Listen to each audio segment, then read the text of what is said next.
నమస్కారం తెలుగు వన్ ప్రేక్షకులకు స్వాగతం. వయసుతో పాటు వచ్చే కీళ్ళ అరుగుదల సమస్యలకైనా వయసుతో సంబంధం లేకుండా వచ్చే కీళ్ళవాతం సమస్యలతో నడవలేని పరిస్థితులు వచ్చినప్పుడు నీ రీప్లేస్మెంట్ అవసరమని చెప్తుంటారు డాక్టర్లు. కానీ చాలామందికి చాలా రకాల అనుమానాలు వేధిస్తూ ఉంటాయి.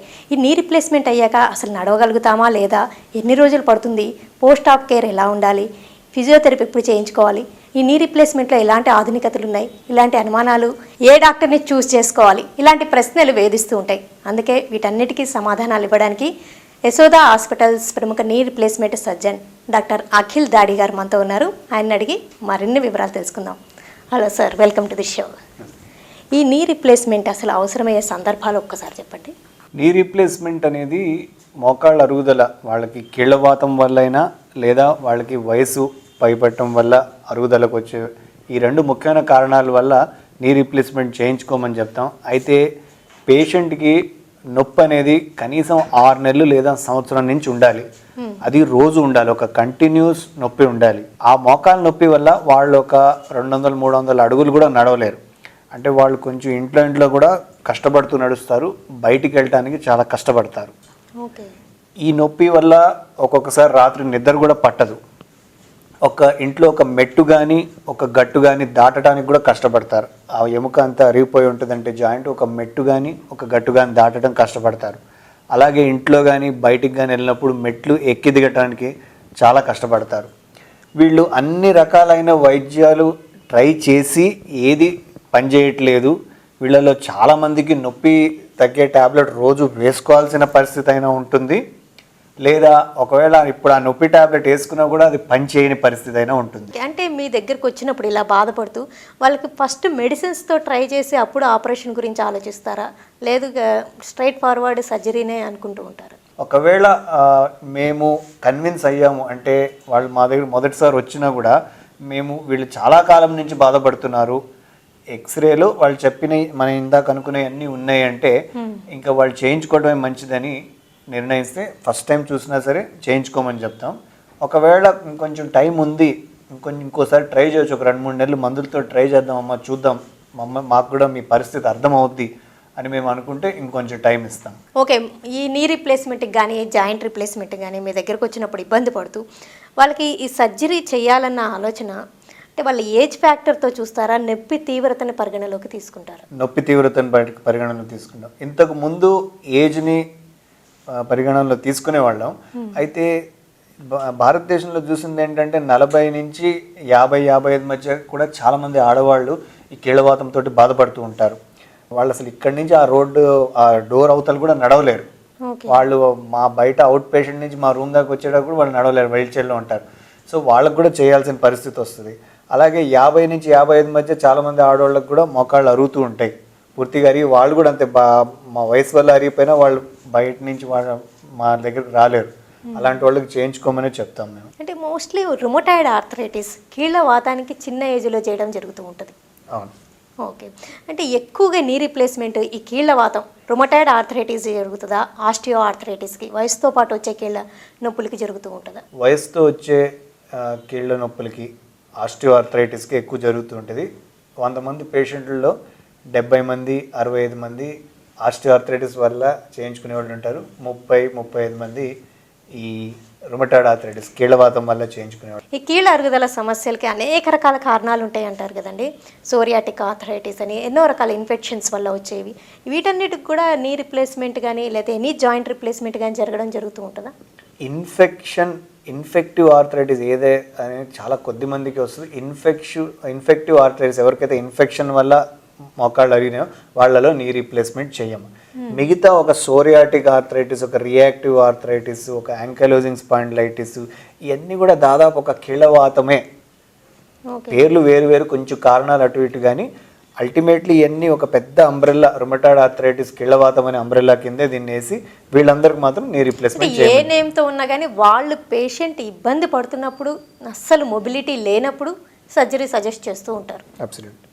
సర్జరీ అనగానే చాలామంది హెసిటేషన్ ఎక్కువగా ఉంటుందండి. అంటే హెసిటేట్ అవుతూ ఉంటారు, ఇప్పుడు అవసరమా, ఇంకా 1 ఇయర్ చూడొచ్చు, కొన్ని మంత్స్ అయ్యాక చూద్దాం, లేదా అకేషన్ అయిపోయాక చూద్దాం అనుకుంటూ ఉంటారు.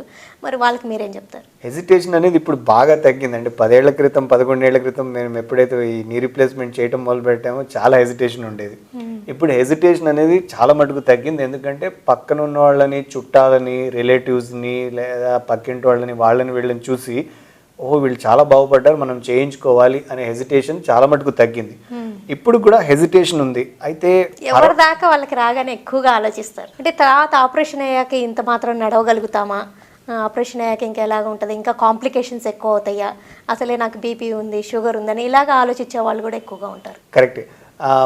బీపీ, షుగర్ ఉంది లేదా ఈ మాత్రమే నడవగలనా అనే దాని గురించి ఆలోచించి చాలామంది హెజిటేట్ అవుతారు. పర్వాలేదు, ఒక 3 నెలలు, ఒక 6 నెలలు ఇంకోసారి ఏదైనా ప్రయత్నిద్దాము, చూద్దాం అనుకుంటే తప్పులేదు.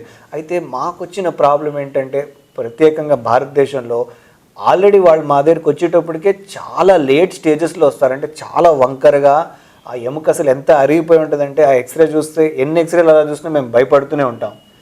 వీళ్ళల్లో మామూలు నీ రీప్లేస్మెంట్ కాకుండా మేము ఇంకొంచెం కాంప్లికేటెడ్ నీ రీప్లేస్మెంట్ చేయాల్సి వస్తుంది. అంటే మీరు పేషెంట్ని మీరు చూసినా, డాక్టర్ కాకపోయినా మీరు చూసినా పూర్తి వంకర, ఆయన అక్కడి నుంచి ఒక 5 అడుగులు వేసి ఇక్కడ దాకా రాలేడు, అయినా ఆయన భయపడుతూనే ఉంటారు. మన వీడియోస్లో కనిపిస్తూ ఉంటాయి అసలు నడవలేని పరిస్థితులు. నీ రీప్లేస్మెంట్ అవగానే ఎన్ని రోజులకి నడవగలుగుతారండి? నీ రీప్లేస్మెంట్ అవగానే 2వ రోజు దాని మీద నుంచోబెట్టి ఆ రూమ్లో కొద్ది అడుగులు వేయిస్తాం. 3వ రోజు వాళ్ళు టాయిలెట్ అంటే బాత్రూమ్కి వెళ్ళి వస్తారు. వాళ్ళు ఎప్పుడైతే 3వ 4వ రోజు కొంచెం వాళ్ళు హాస్పిటల్ కారిడార్లో నడుస్తున్నారు, ఆ హాస్పిటల్ రూమ్ నుంచి బయటికి వెళ్తున్నారు, అలాగే కొద్ది సాయంతో ఒక మనిషి జస్ట్ పక్కన నుంచొని ఉన్నారు, ఆ సాయంతో వాళ్ళు టాయిలెట్కి వెళ్ళొచ్చారు, అప్పుడు వాళ్ళని డిశ్చార్జ్ చేస్తాం. సో హాస్పిటల్ నుంచి వాళ్ళని డిశ్చార్జ్ చేసేది వాళ్ళంతటి వాళ్ళు కొంచెం నడవగలిగిన పరిస్థితిలో, అలాగే వాళ్ళు టాయిలెట్కి వెళ్ళొచ్చే పరిస్థితి వచ్చిన తర్వాతే. అంటే ఎన్ని రోజులకు వస్తుంది ఆ పరిస్థితి? ఆ పరిస్థితి ఒక కాల్ చేస్తే 3వ 4వ రోజు కల్లా వచ్చేస్తుంది, 2 కాల్ చేస్తే 5వ 6వ రోజు కల్లా వచ్చేస్తుంది. ఓకే. ఈ పరిస్థితి అంటే ఈ 4 రోజులు 6 రోజులు ఏదైతే హాస్పిటల్లో ఉన్నారో వీళ్ళు వాకర్ పట్టుకొని నడుస్తారు. ఆ వీడియోలు చూడండి. తను అనంతపూర్ నుంచి 2 మోకాళ్ళు బాగా అరిగిపోయి మా దగ్గరికి వచ్చారు. ఇది తన్ని 2వ రోజు మేము స్టాండ్ పట్టుకు నడిపించాము. అలాగే ఇలా కూర్చొని ఎక్సర్సైజ్ చేయటం కూడా మొదటి రోజు నుంచి మొదలు పెట్టాం. కానీ ఈయన ఈ కూర్చోవటంలో మీనింగ్ ఏంటంటే ఈయన బాత్రూమ్ కూడా వెళ్ళి రాగలిగాడు. ఎప్పుడైతే ఈయన 3వ రోజో 4వ రోజో బాత్రూమ్కి వెళ్ళొచ్చి ఇలా తనంతటి తను బాత్రూమ్ నుంచి అంటే వెస్టర్న్ కమోడ్ నుంచి లేచి తనంతటి తను నడిచి వెళ్ళగలిగారో అప్పుడు వీళ్ళని డిశ్చార్జ్ చేస్తాం. అంటే దీని తాత్పర్యం ఏంటంటే ఎప్పుడైతే నడుస్తారో బాత్రూమ్కి వెళ్ళొస్తారో వాళ్ళని డిశ్చార్జ్ చేస్తాం స్టాండ్ సాయంతో.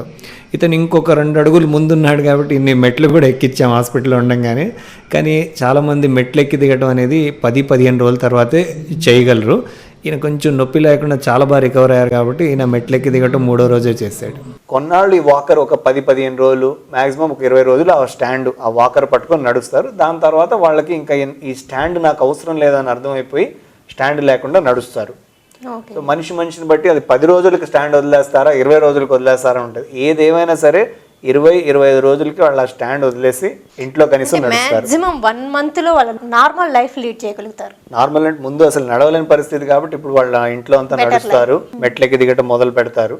అలా ప్రతి నెల 3-4 నెలల లోపల వాళ్ళు చాలా బాగుపడతారు. కొన్నిసార్లు మేమే సర్ప్రైజ్ అవుతాం. జస్ట్ మొన్న కూడా ఒక పేషెంట్ 20 రోజుల్లోనే కార్ డ్రైవ్ చేసుకుంటూ వచ్చేస్తారు. వాళ్ళ 2 వీలర్, వాళ్ళ కారు కానీ వాళ్ళు డ్రైవ్ చేసుకుంటూ మాకు హాస్పిటల్లో ఎప్పుడైతే 20 రోజుల తర్వాత ఆపరేషన్ అయిన 20 రోజులకి వచ్చి మాకు చూపించాలో వాళ్ళు డ్రైవ్ చేసుకుంటూ వచ్చారనేది మాకు కూడా ఆశ్చర్యంగా ఉంటుంది. ఏది ఏమైనా సరే మీరు చెప్పినట్టు 1 మంత్కి వాళ్ళంతటి వాళ్ళు బాగానే నడుస్తారు, ముందు కన్నా చాలా బాగుంటారు.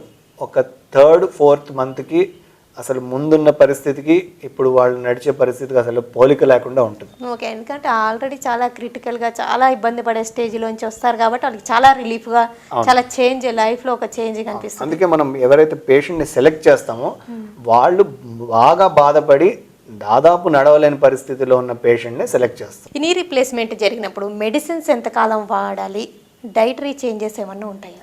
ఆపరేషన్ చేయించుకున్న తర్వాత మెడిసిన్స్ ఒక 10-15 రోజులు వాడతారు. ఈ 10-15 రోజుల్లో ఒక యాంటీబయాటిక్ను మెయిన్గా ఈ నొప్పి తగ్గడానికి ఒక పెయిన్ కిల్లర్ వాడతారు. ఈ 15 రోజులు అయిపోయిన తర్వాత అప్పుడప్పుడు వచ్చే నొప్పులు గురించి ఒక పెయిన్ కిల్లర్ అప్పుడు వాడుతూ ఉంటారు. అది కూడా మీరు అన్నట్టు ఒక నెల దాటి ఎవరు పెయిన్ కిల్లర్ వాడేవాళ్ళు చాలా తక్కువ ఉంటారు. ఓకే. డయటరీ అంటూ ఏముండదు. వాళ్ళ పాపం ఇంకా వాళ్ళ ఆపరేషన్ చేసినప్పుడు ఈ మందులకు కానీ ఆపరేషన్ కానీ యాక్చువల్లీ వాళ్ళ డయట్ కొంచెం తగ్గుతుంది. సో వాళ్ళని యాక్చువల్లీ ఉన్న డయట్ కన్నా ఎక్కువ తీసుకోమని చెప్తాం. షుగర్ ఉన్న వాళ్ళకి ఆ షుగర్ కంట్రోల్లో ఉండే డయట్, ఆ డయాబెటిక్ డయట్ ఒకటి తీసుకోమని చెప్తాం. ఈ డయట్ అనేది మెయిన్గా బాగా బరువు ఉన్నవాళ్ళు నేను డయట్ తీసుకోవచ్చా అని భయపడే అవకాశం ఉంది. మేము చూసింది ఏంటంటే స్థూలకాయలు బాగా బరువు ఉన్న వాళ్ళకి కూడా మేము ఆపరేషన్ చేసిన తర్వాత వాళ్ళు ఒక 2 నెలల తర్వాత వాళ్ళు ఎప్పటిలేంది వాళ్ళు వాకింగ్ చేయడం మొదలు పెడతారు. 1 కిలోమీటరు, ఒక 2 కిలోమీటర్లు. లెవెల్స్ ఇంప్రూవ్ అయ్యేసరికి వాళ్ళకి నొప్పి లేదు కదా, వాళ్ళు నడవటం మొదలు పెడతారు. వాళ్ళు ఈజీగా ఇలాంటి వాళ్ళు ఒక 3-4 ఏళ్ళ నుంచి వాళ్ళు వాకింగ్ అనేదే మర్చిపోయారు. సో వాళ్ళు మార్నింగ్ వాకింగ్ అవన్నీ మొదలు పెడతారు.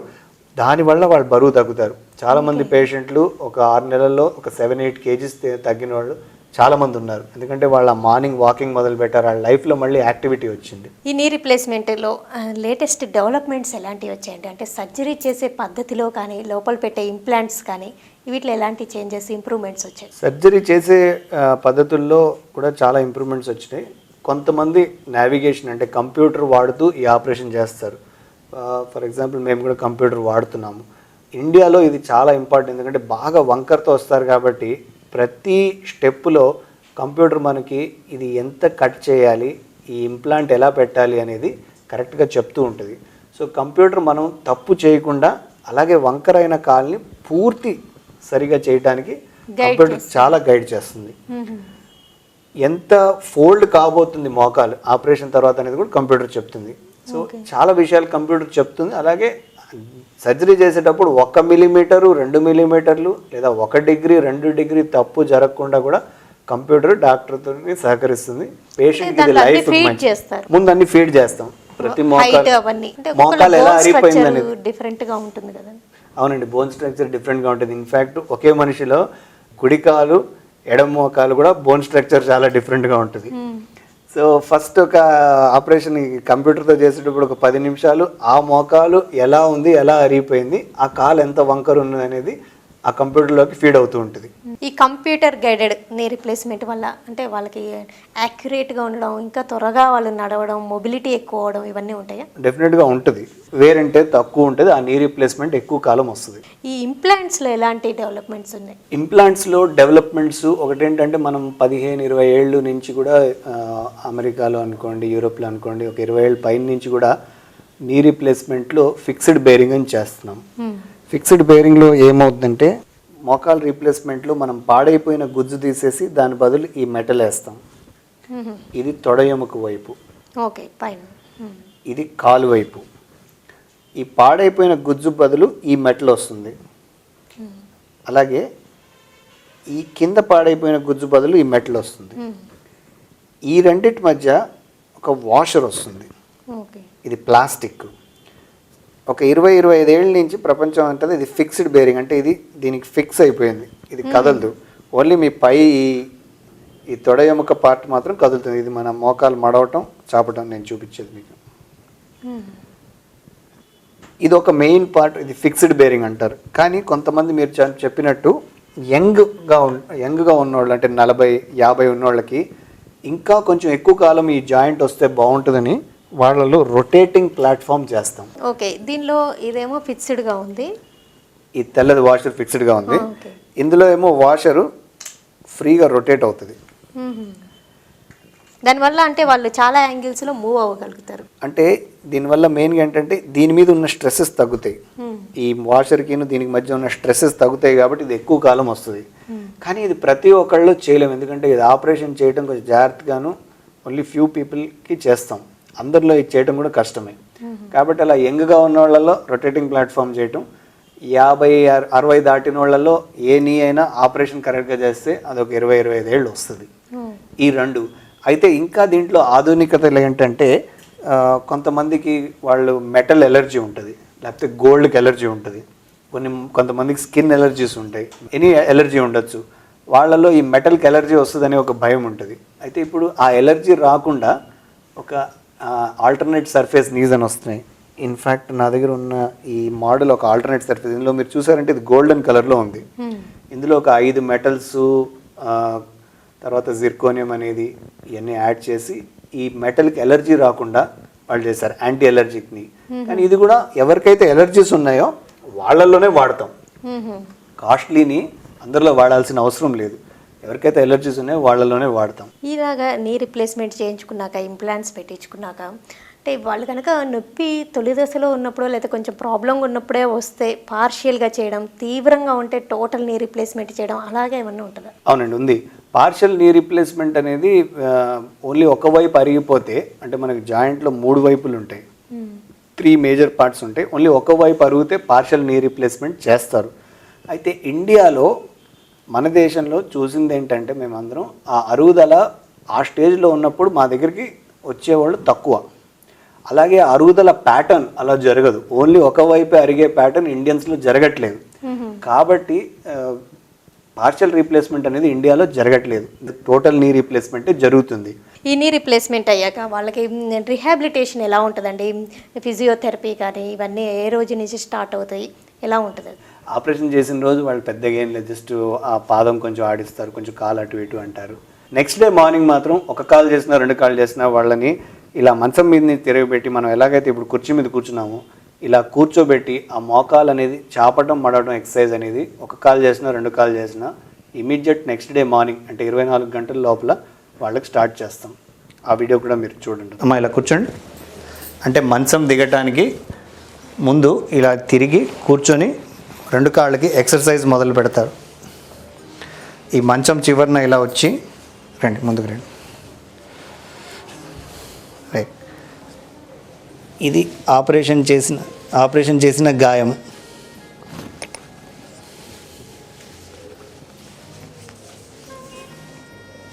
మొదటి రోజు నుంచి ఆపరేషన్ అయిన 24 గంటల నుంచి ఇలా కూర్చొని మోకాలు చాపటం కాలు మళ్ళీ వెనక్కి తీసుకోవటం,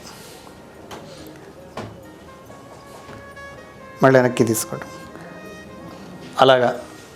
ఈ ఎక్సర్సైజ్ మెయిన్ ఎక్సర్సైజ్ ఎవరికైనా సరే ఫిజియోథెరపీలో చాలామంది భయపడతారు, చాలా ఫిజియోథెరపీ ఉంటుంది, నొక్కేస్తారు, అది అలాంటిది ఏముండదు. ఈ ఎక్సర్సైజ్ చేయటమే, పూర్తిగా చాపటం మళ్ళీ మడవటం.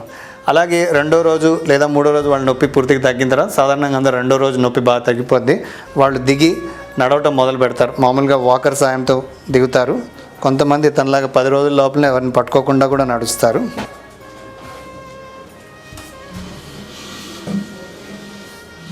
కూర్చో.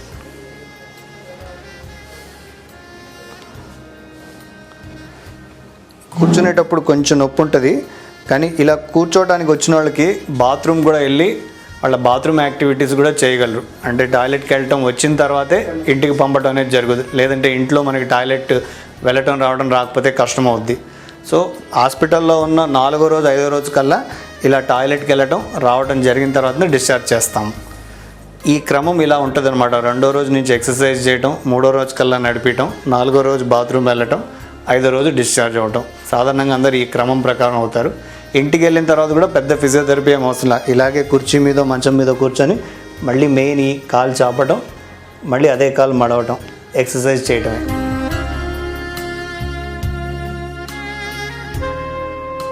గాయం కూడా 4 ఇంచులు ఉంటుంది, ఈ చెయ్యి 6 ఇంచులు ఉంటుంది, 4 ఇంచులు ఉంటుంది, ఇంతే ఉంటుంది గాయం.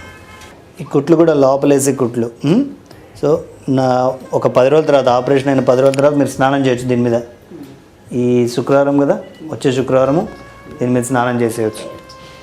సబ్బు రాయండి, ఏం కాదు, దీని మీద నీళ్లు పడినివ్వండి. సో చాలామందికి ఫిజియోథెరపీ ఇంటికి వద్దు, మీరే మేము నేర్పించిన ఎక్సర్సైజులు చేయండి, కొత్తగా ఏం అవసరం లేదు. ఎందుకంటే ఈ ఎక్సర్సైజ్ ఇవాళ కాదు, మీరు 6 నెలలు కనీసం చేయాలి. ఆపరేషన్ తర్వాత మీ హెల్త్ బాగుంటుంది, మీ కాళ్ళల్లో పవర్ బాగుంటుంది. అలాగే ఎక్సర్సైజ్ చేసే కొద్దీ నీ రీప్లేస్మెంట్, ఫోల్డింగ్ కూడా ఎక్కువ వస్తూనే ఉంటుంది. మేము 1 సంవత్సరం దాకా ఎక్సర్సైజ్ చేసేవాళ్ళని చూస్తే వాళ్ళ ఫోల్డింగ్ ఒక 100 డిగ్రీలు నెల చివరిలో ఉంటే, సంవత్సరం చివరిలో 120 డిగ్రీలు ఉంది. అంటే డే బై డే ఇంప్రూవ్ అవుతుంది. డే బై డే ఎక్సర్సైజ్ వల్ల ఫోల్డింగ్ కూడా ఇంప్రూవ్ అవుతూ ఉంటుంది. ఓకే, అంటే ఈ నీ రీప్లేస్మెంట్ అంటే ఎనీహో ఆర్టిఫిషియల్ జాయింట్ ఉంటుంది. అంటే తర్వాత వాళ్ళు కొన్ని చెయ్యకూడదు అంటే ఏమన్నా ఉంటాయా? లేదండి, అసలు అలాంటివి ఏం లేవు. మరీ ఎక్స్ట్రీమ్ ఒకటేంటంటే ఈ కింద కూర్చోవడం అనేది మన భారతదేశంలో నేను కింద కూర్చోగలనా అని ఒక ప్రెషర్ ఉంది. ఎంత హై ఫ్లెక్స్, ఎంత కింద కూర్చునే జాయింట్ మేము వేసినా కూడా ఎంత వీలవుతే అంత కింద కూర్చోద్దని చెప్తాం. ఓకే, అదొక్కటి పేషెంట్కి రిక్వెస్ట్ చేస్తాం, అమ్మ ఏసింది లోపల కింద కూర్చునేదైనా మీకు బాగా ఫోల్డింగ్ వచ్చినా అప్పుడప్పుడు ఏదో సడన్గా ఎక్కడికి వెళ్ళారు, ఇండియన్ టాయిలెట్ వాడాల్సి వచ్చింది, తప్పని పరిస్థితి, ఓకే. ఎవరో ఇంట్లో ఏదో పూజ ఇంకేం కూర్చోవడానికి లేదు, కింద కూర్చోవాల్సి వచ్చింది, ఓకే. అంతేగాని రోజు కింద కూర్చోకండి. ఎందుకంటే రోజు మీరు కింద కూర్చుంటే మాకు లోపల ఏం జరుగుతుందో మాకు తెలియదు. అలాంటి స్టడీ ఏం జరగలేదు. అదొక్కటి మెయిన్గా. ఇంకెవరో కొంచెం బాగా టెన్నిస్ షటిల్ ఆడేవాళ్ళు ఉంటారు, వాళ్ళని మరీ అంత don't run to the net అంత రన్ చేయకుండా చెప్తాను. కానీ ఇండియాలో దట్స్ వెరీ స్మాల్ పాపులేషన్, చాలా తక్కువ. అంటే ఎప్పుడైనా డిస్లొకేట్ అవ్వడం కానీ ఇంప్లాంట్స్ కదిలిపోవడం అలాంటివి ఏమైనా ఉంటుందా? అవి జరిగినప్పుడు ఎలాంటి సిమ్టమ్స్ ఉండొచ్చు, అసలు అలాంటివి జరుగుతుంటాయా? నీలో చేసిన నీ డిస్లొకేట్ అవ్వడం అనేది చాలా రేరు. నీలో డిస్లొకేట్ అవ్వటం ఇమీడియట్గా అవుతే సర్జరీలో ఏదో ప్రాబ్లం మనం సరిగ్గా చేయలేదు అన్నట్టుగానే నీలో డిస్లొకేట్ అవ్వడం చాలా తక్కువ. కానీ ఒక్కొక్కసారి దెబ్బ తగిలిన తర్వాత కింద పడతారు, ఆపరేషన్ అయిన సంవత్సరం 2 సంవత్సరాల తర్వాత కూడా ఎప్పుడో వేరే కారణం గురించి కింద పడ్డారు. అలాంటి వాళ్ళలో కొంచెం మోచిప్ప పక్కకు జరిగిపోవడం అనేది చూసాం. అది కూడా అంతే, 1000లో ఒకళ్ళు. ప్రమాదాలు జరిగినప్పుడు మీరు సర్జరీ సరిగ్గా చేస్తే అది డిస్లొకేట్ అయ్యే పరిస్థితులు మోకాల్లో చాలా తక్కువ, హిప్లో ఎక్కువ. ఈ మధ్య ఎక్కడ చూసినా మెటల్ డిటెక్టర్స్ ఉంటున్నాయండి. అంతేకాకుండా ఇవన్నీ మెటల్స్కి రిలేటెడ్. అది కాకుండా రకరకాల టెస్టుల్లో కూడా ఈ ఎంఆర్ఐలు అలాంటప్పుడు కూడా ఈ ఆర్టిఫిషియల్ జాయింట్ అప్పుడు ఏమన్నా ప్రాబ్లమ్స్ రావచ్చా? మెటల్ కాబట్టి డెఫినెట్లీ ఇట్స్ అ ప్రాబ్లం. కానీ ఒక్కసారి 3వ నెల దాటిన తర్వాత జనరల్ కన్సెన్సస్ 3వ నెల దాటిన తర్వాత అది బాగా గట్టిగా లోపల కూర్చుంది కాబట్టి అత్యవసర పరిస్థితుల్లో ఎవరికైతే ఎంఆర్ఐ బ్రెయిన్కో లేకపోతే మెడకో చేయాల్సి వస్తుందో గో హెడ్ చేయమని చెప్తాం. ఎందుకంటే ఆ ఇంప్లాంట్ ఆల్రెడీ గట్టిగా కూర్చోబెట్టింది, అలా చాలా గట్టిగా కూర్చుంటుంది అది లోపల, అంత ఈజీగా లూజ్ అవ్వదు అది. అంటే సమాధాన టెస్టులకి వెళ్ళినప్పుడు కానీ అయితే ఈ మెటల్ డిటెక్టర్స్ దగ్గర కానీ ఏమన్నా ప్రాబ్లమ్స్ ఉండొచ్చా ఈ ఆర్టిఫిషియల్ జాయింట్స్ ఉన్న వాళ్ళకి? మెటల్ డిటెక్టర్లో బయటపడుతుంది, కానీ మోస్ట్ ఆఫ్ దెమ్ ఆర్ పాపం దే ఆర్ ఓల్డ్ లేడీస్ కాబట్టి డిటెక్ట్ చేసే సెక్యూరిటీ వాళ్ళు కూడా మా ఆపరేషన్ ఏంటంటే దే ఆర్ నాట్ బాదర్డ్. అలాగే మేము ఒక లెటర్ అయినా ఒక కార్డ్ అయినా ఇస్తాం that they have metal inside the thing అని. ఇలా మెటల్ లోపల ఉండటం వల్ల ఐ థింక్ ప్రపంచంలో ఎక్కడ ప్రాబ్లం వచ్చినట్టే. ఓకే, అనేక దేశాల్లో నీ రీప్లేస్మెంట్ ఇప్పుడు విరివిగా చేస్తున్నారండి. అయితే మన కంట్రీకి అదర్ కంట్రీస్కి లేకపోతే బాగా డెవలప్డ్ కంట్రీస్కి ఏమన్నా డిఫరెన్స్ ఉంటుందా? వాళ్ళ దేశాల్లో ఎప్పటి నుంచో చేస్తున్నారు. ఇండియాలో మరియు చైనాలో ఇది ఇప్పుడే బాగా గ్రో అవుతుంది. సో ఇది growing market. India and China 30%, 25% per year grow అవుతుంది చేయించుకునే పేషెంట్స్. సేమ్ లైక్ కార్స్, ముందు కార్స్ అక్కడ కొన్నారు, ఇప్పుడు మనం కార్స్ ఇక్కడ కొంటున్నాం. ఇక్కడ గ్రోయింగ్ మార్కెట్ ఉంది, అక్కడ స్టాల్ అయిపోయింది. అక్కడ లక్షల సంఖ్యలో చేస్తారు. ఆస్ట్రేలియా తీసుకున్న, అమెరికా తీసుకున్న, యూరోప్ తీసుకున్న లక్షల సంఖ్యలో చేస్తారు. ఇండియాలో ప్రస్తుతం సంవత్సరానికి 45,000 మంది చేయించుకుంటున్నారు. కానీ అది ఎవ్రీ ఇయర్ ఒక 20% అయినా గ్రో అవుతుంది భారతదేశంలో. ముఖ్యమైన చేంజ్ ఏంటంటే మీరు చెప్పిందే, ఇండియాలో హెజిటేషన్, భయం. మనం చిన్నప్పటి నుంచి అలా భయంతో పెరిగాం కాబట్టి ఆ భయం ఏమవుతుంది, సర్జరీ అవుతుంది అయితే ఈ మాత్రం కూడా నడుస్తానా లేదా, ఇంత ఖర్చు పెట్టాలనే భయం.